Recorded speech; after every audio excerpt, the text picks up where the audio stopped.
बिस्मिल्लाहिर्रहमानिर्रहीम। Knowledge academy के मुअज़्ज़िज़ students, अस्सलामु अलैकुम। आज हम थर्ड क्लास में हाजिर हैं और थर्ड क्लास में आज हम जो टॉपिक लेकर आए हैं वो लेकर आए हैं हम सिलेबल का। इंशाल्लाह आज सिलेबल के बारे में हम फुल इंफॉर्मेशन सीखेंगे, इसकी डेफिनेशन सीखेंगे और कितने सिलेबल होते हैं वो भी हमें आज इसी क्लास में सीखेंगे। ठीक है, अब चलते हैं, पढ़ते हैं कि इसकी डेफिनेशन क्या कहती है सिलेबल की और सिलेबल के वो कौन से सिलेबल होते हैं वो भी इंशाल्लाह आज हम इसी क्लास में पढ़ेंगे और इस क्लास को प्लीज मिस ना कीजिएगा, ठीक है, या स्किप ना कीजिएगा। चलो पढ़ते हैं इसकी डेफिनेशन क्या कहती है।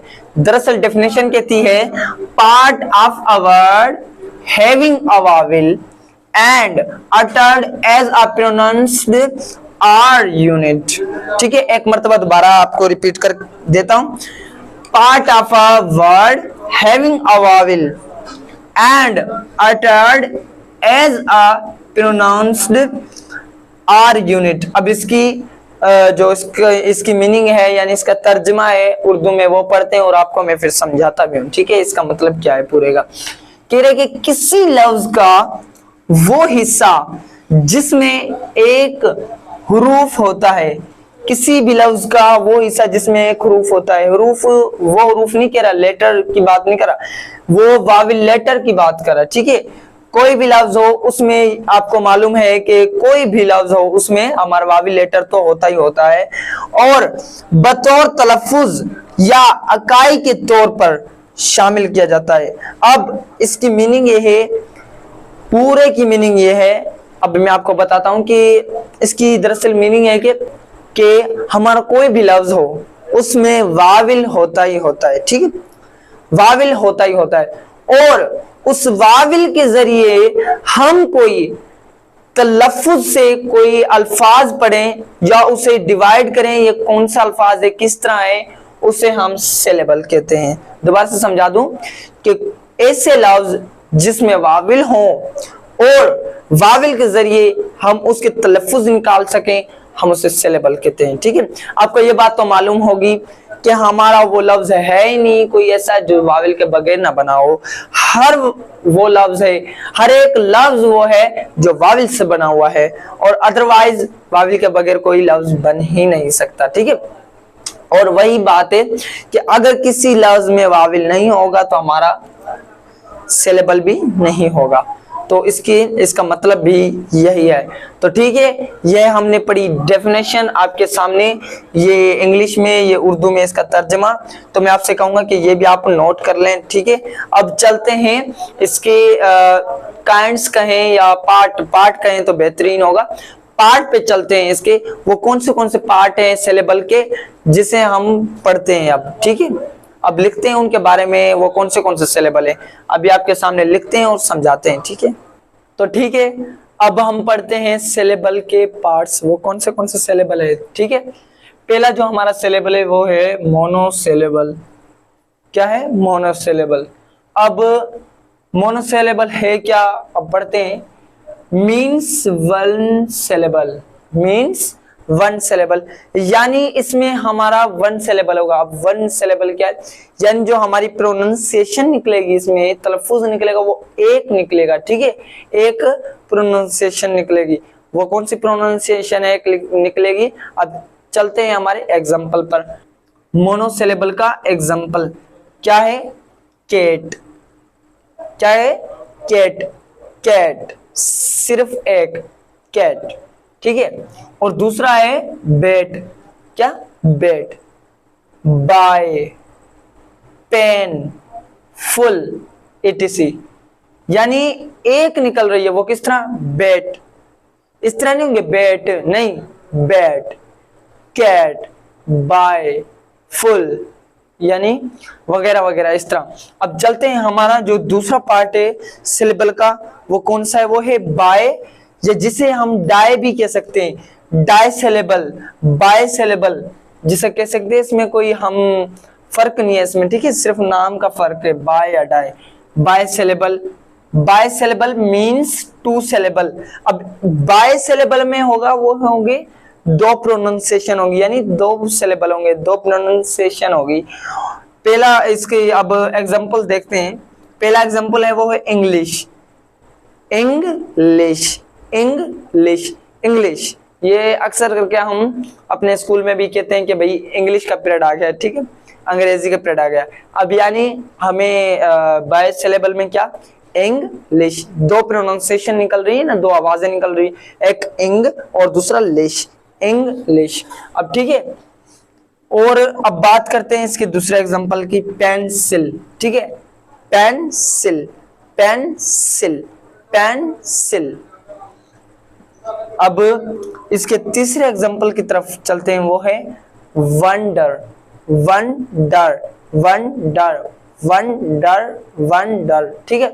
ये है हमारा बाय सिलेबल का तीसरा एग्जांपल। इस तरह तो बहुत लफ्ज है, मैं आपको बता बताकर थक जाऊंगा, ठीक है। इस तरह के बहुत लफ्ज है, ये मैंने एग्जांपल तौर पे आपके लिए 3-4 निकाले हैं, ठीक है, जो आसान आसान है। अब अब इसका तीसरा भी जो पार्ट है, तीसरे पार्ट की तरफ चलते हैं, वो कौन सा पार्ट है, ठीक है, वो लिखते हैं अभी, उसके बारे में अभी समझते हैं। अच्छा, तो अब आखिरी जो इसकी दो पार्ट्स रहते हैं सिलेबल के, वो ही पढ़ते हैं। वो कौन से हैं?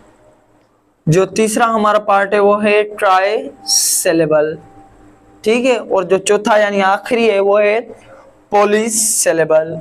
अब बात करते हैं ट्राई सिलेबल की। ट्राई सिलेबल क्या है? इसकी डेफिनेशन है, ट्राइसिलेबल मीन्स 3 सिलेबल।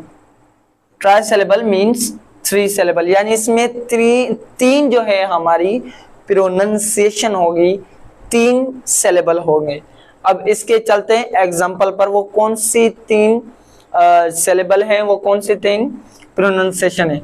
चलो एग्जाम्पल बोल रहा है वंडरफुल, ठीक है, वंडरफुल, देखना आप, वंडरफुल, वंडरफुल, वंडरफुल, यानी 3 प्रोनाउंसिएशन है हमारी। अब इसके दूसरे एग्जांपल को देखते हैं, रजिस्टर, रजिस्टर। अब देखना, रजिस्टर, रजिस्टर, ठीक है, ये हमारे 3 जो है यानी ट्राई सिलेबल है ये भी हमारे। अब आते हैं आखिरी पर, पाकिस्तान, यानी अपने कंट्री पर, पाकिस्तान। अब हम जोरी ऐसे नहीं, यानी जोरी जबरदस्ती नहीं बनेंगे, पाकिस्तान नहीं, पाकिस्तान। जुबान को बोलते हुए, अदा करते हुए, कोई जोर जबरदस्ती नहीं करनी हमें सिलेबल अगर समझने हैं तो। अगर जुबान से हम जोर जबरदस्ती करेंगे तो इस तरह समझो फिर हम सिलेबल को आइडेंटिफाई नहीं कर पाएंगे, ठीक है। तो यानी अब आप इस तरह आइडेंटिफाई करें, आपकी जुबान को बोलते हुए भी मजा आए, जिस तरह पाकिस्तान, पाकिस्तान, ठीक है, पाकिस्तान, 3। अब बात करते हैं आखिरी सिलेबल की, जिसे हम पॉली सिलेबल कहते हैं, ठीक है। अब इसकी मीनिंग क्या है?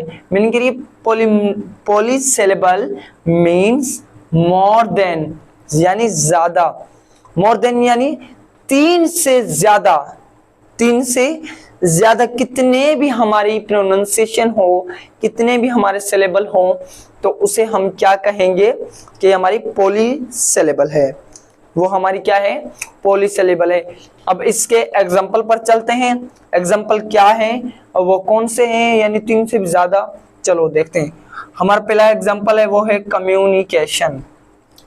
अब गौर से सुनना, communication, communication, communication, communication, communication, यानी इसमें 5 सिलेबल आ रहे हैं, 5 यानी 3 से ज्यादा है तो 5 यानी पॉली सिलेबल। अब दूसरे एग्जांपल पर चलते हैं। दूसरा एग्जांपल कह रहा है कंप्रीहेंशन।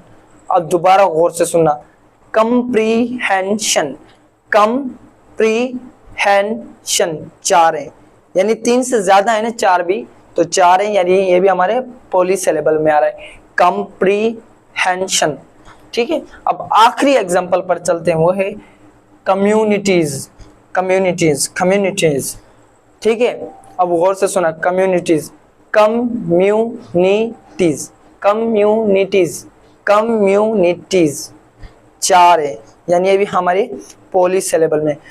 तो ठीक है, ये थी हमारी आज सिलेबल की क्लास। ठीक है, उम्मीद है आपको पसंद आई होगी और इंशाल्लाह नेक्स्ट क्लास में भी आपके सामने हम जल्द ही हाजिर होंगे। अपने मोहम्मद अवैस को और नॉलेज एकेडमी को इजाज़त दीजिएगा। अस्सलामु अलैकुम।